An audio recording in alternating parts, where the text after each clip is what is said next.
मैं तो सबसे पहले थैंक्स करना चाहता हूं नरेंद्र मोदी जी का, जिन्होंने एक धोलेरा प्रोजेक्ट का इनिशिएटिव लिया है और आज धोलेरा पूरे दुनिया में चर्चा का विषय है। केवल देश में ही नहीं, केवल गुजरात में नहीं। और आज इस धोलेरा में मैं अधिराज ब्रोगर के द क्राउन के साथ आज उनका भूमि पूजन करने आया। हमारे साथ अक्षय जी, शैलेश जी और पूरी टीम जो है द क्राउन की, अधिराज ब्रोगर की, वो साथ में है। चूँकि अब धोलेरा में बहुत सारी चीज़ें डेवलप हो रही हैं, तो अलग अलग संस्थान हैं जो अपनी अपनी डेवलपमेंट लेके आ रहे हैं। मैं आज अधिराज ब्रोगर के द क्राउन प्रोजेक्ट के साथ भूमि पूजन में शामिल होने आया। सर, मोदी जी ने धोलेरा का विजन रखा था, जिस तरीके से डेवलप हो रहा है, अलग अलग सेक्टर की कंपनियां यहाँ पर निवेश कर रही है जी, तो उनके विजन की आप कितनी बड़ी सफलता मानते हैं? साथ ही में सर, क्या विकसित भारत 2047 और मेक इन इंडिया अभियान का ये सबसे बड़ा मॉडल बन सकेगा? निश्चित रूप से ये बहुत बड़ा मॉडल बनेगा ही।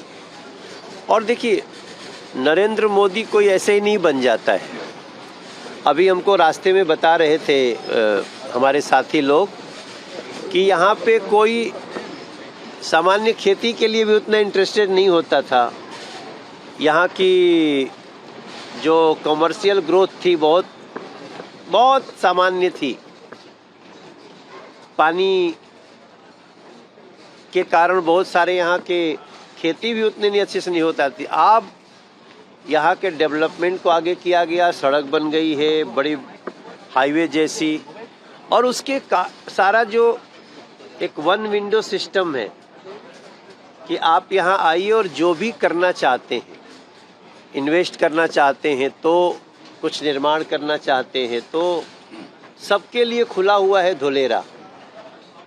तो नो डाउट नरेंद्र मोदी जी का जो विज़न है वो इनिशिएटिव का है, और अब इसको बड़ा बनाएंगे हमारे देश के लोग। अलग अलग जो कंपनीज़ हैं, अलग अलग संस्थान हैं, अलग अलग बिजनेसमैन हैं, उद्यमी हैं, वो सब मिलके इसको डेवलप कर रहे हैं। और मैं वास्तव में बहुत ही खुश हूँ।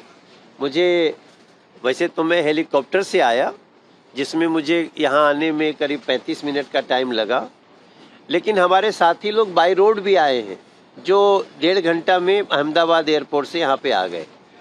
तो अहमदाबाद जैसे एक इंटरनेशनल प्लेस के बिल्कुल 1.5-2 घंटे के सराउंडिंग में इतना बड़ा स्थान होना, इतना बड़ा फ्यूचर होना, इसको मैं बहुत धन्यवाद देना चाहता हूँ। और द क्राउन जो बनने जा रहा है, ये भी बहुत बड़ा करेगा, बहुत बड़ा चीज़ होगा, ऐसा मेरा विश्वास।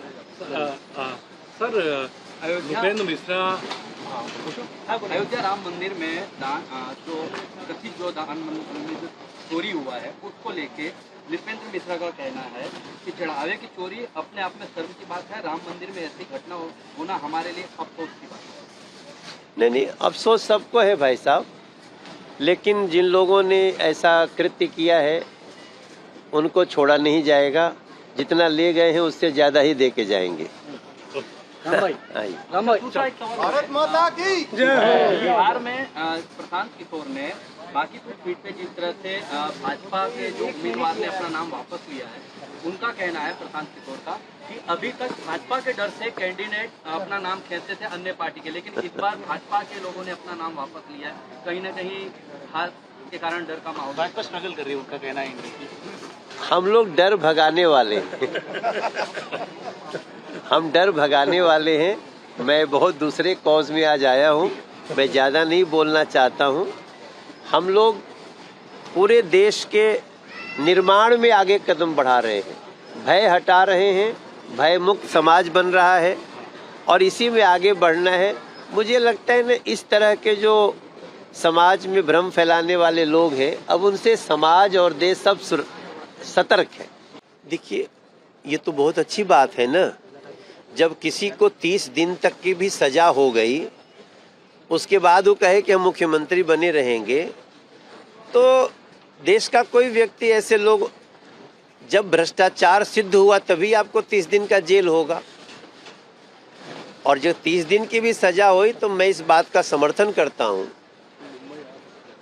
कि जो सजा के रूप में 30 दिन रह गया जेल में, अब उसको कम से कम इतने बड़े पद पे रहने का, जो समाज के भविष्य का, लोगों के भविष्य का निर्धारण करता हो, वो जब खुदे भ्रष्ट होगा, जो खुदे अपराधी होगा, तो वो समाज का क्या सोचेगा। इसलिए ये नियम बहुत अच्छा है और ये जल्दी से जल्दी लागू होना चाहिए। बद्रीनाथ मंदिर में कथित दान राशि के गबन के बाद अब मंदिर समिति को दान में मिली एम्बुलेंस और टेम्पो ट्रैवल के गायब होने पर भी सवाल उठ रहे हैं, और ओवरऑल राम मंदिर को लेकर भी अंतर्राष्ट्रीय जो विश्व हिंदू परिषद के तो उन्होंने भी कल बयान दिया है कि इसमें सबको मतलब जांच होनी चाहिए और उसमें जो दोषी उनको सजा भी होनी चाहिए। देखो सर, संसार में हर तरह के लोग हैं, बहुत धर्मात्मा लोग भी हैं और बहुत राक्षस प्रवृत्ति के लोग भी हैं।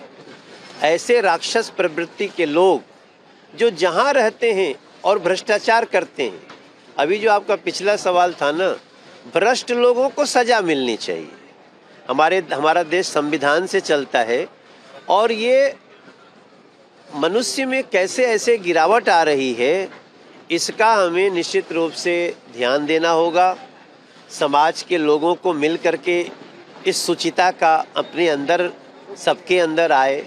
अब मंदिरों में सब उठा ले रहे हैं, तो ये जान लीजिए कि मोदी जी के शासन में जो जहां भी चोरी करेगा सूद ब्याज के साथ लौटाएगा, इतना तो आपको